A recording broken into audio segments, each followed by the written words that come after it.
అందరికీ నమస్తే. రాష్ట్ర ఆర్థిక శాఖ మంత్రి, రాష్ట్ర ఉప ముఖ్యమంత్రి, ముఖ్యమంత్రి తర్వాత ముఖ్యమంత్రి నిన్న టీవీ9 ఇంటర్వ్యూకి వెళ్ళండి సార్. టీవీ9 ఇంటర్వ్యూకి వెళ్తే ఇక అక్కడ యాంకర్ అడుగుతా ఉన్నాడు. రాసుకున్నాడు ఆయన. టీవీ9 యాంకరు ఎప్పుడు సరే రాసుకోకుండానే అడుగుతాడు, కానీ నిన్న రాసుకొని వచ్చాడు. మేము మొత్తం అనాలిసిస్ చేసినాం మా ఛానల్ ప్రకారం. మరి మీరు 6 గ్యారెంటీలు ఇస్తామని చెప్పారు కదా, దాంట్లో ఇవన్నీ మీరు ఇయ్యలేదని చెప్పిండు. ఇవన్నీ మీరు ఏమేమి ఇస్తారు, ఏమేమి ఇయ్యట్లేదు అని చెప్పేసి కూడా అడిగితే సార్ అంటుండు, బట్టి సారు మేము అన్ని ఇచ్చేసినాం, ఏదన్నా ఉంటే ఒకటే ఇయ్యాల తప్ప అని చెప్పేసి అంటున్నాడు. ఆ ఒకటే ఏందనేది కూడా ఒకసారి చూద్దాం. మీకు నేను డైరెక్ట్ గూగుల్ చూపిస్తా. అది నేను ఫస్ట్ ఓపెన్ చేయడం మర్చిపోయినా. 6 గ్యారెంటీస్ తెలంగాణ అని పెడదా. దాంట్లో ఏమేమి ఉన్నాయి, అసలు ఏంది కథ అనేది తెలిసిపోద్ది ఈజీగా. ఇగో ఇక్కడ చూడండి, మహాలక్ష్మి పథకం ఒకటి.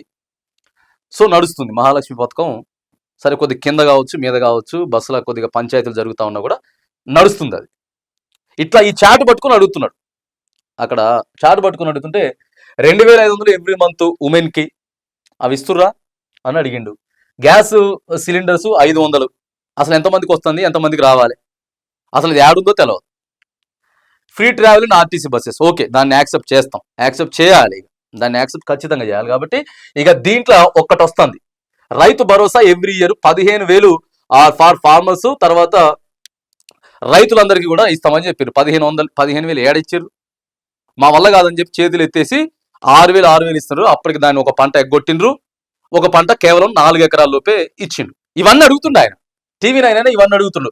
తర్వాత ఇక యువ వికాసం 5 లక్షల రూపాయలు మీరు ఇస్తామని చెప్పిర్రు. తర్వాత ఇంటికి పాఠశాలలు కట్టిపిస్తామని చెప్పి 200 యూనిట్స్ ఫ్రీ కరెంటు ఒక 80% సక్సెస్, ఒక 20% లేదు.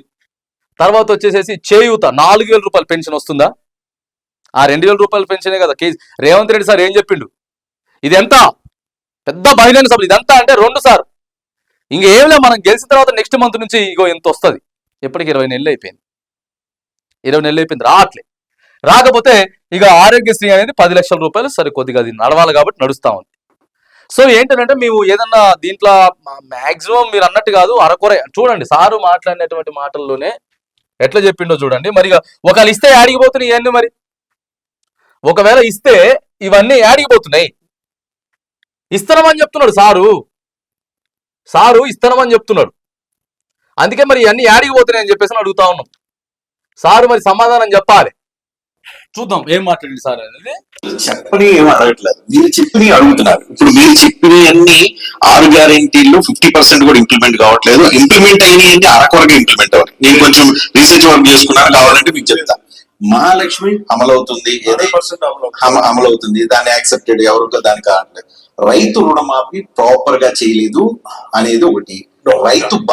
రైతు రుణమాఫీ 2 లక్షల లోపు ఉన్న వాళ్ళకి మాత్రమే అమలు అవుతుంది, తర్వాత అమలు కాలేదు. మీరు ఆబ్లిక్లు ఏం చెప్పలేదు, కానీ ఇప్పటికీ అది ఒక పెద్ద రాజకీయ చర్చనీయాంశంగా ఉంది. రైతు రుణమాఫీ 100% ఇంప్లిమెంట్ చేయలేకపోయింది కాంగ్రెస్ పార్టీ అనేది.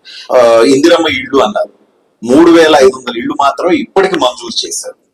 మీ నిర్మాణం ఎన్నన్నా ఉండొచ్చు, మంజూరు చేసి 3,000. ఇందిరమ్మ ఇళ్ళు 2వ సంవత్సరం నడుస్తుంది. ఒక్క సంవత్సరానికి 3,500 అని చెప్పారు.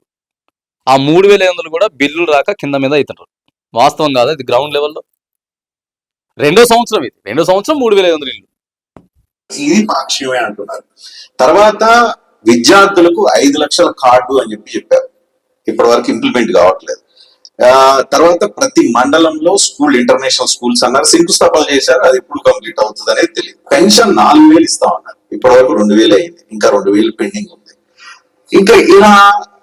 ఇంకా మీరు చెప్పినటువంటి అన్నింటిలో కూడా ఎక్సెప్ట్ ఆ పెన్షన్ మిగతా అన్ని దానికి సార్ ఏం చెప్పిండు చూడండి ఒకసారి. ఒక పెన్షన్ తప్ప మిగతా అన్ని చేసినాం అని చెప్పేసి అని అంటుండు. రాజీవ్ వికాసం ఇచ్చిర్రా సార్ 5 లక్షలు, 2,500 ఇచ్చిర్రా మహిళలకి. అవి మెయిన్ మీరు చెప్పినాయి కదా, ఒక పెన్షన్ తప్ప మిగతా అన్ని అంటుండు సార్. మీరు అరకొరగా జరుగుతుందని చెప్పింది ఏది కరెక్ట్ కాదు, అన్ని సంపూర్ణంగా అరకొరగా జరుగుతుంది ఏది కరెక్ట్ కాదంట.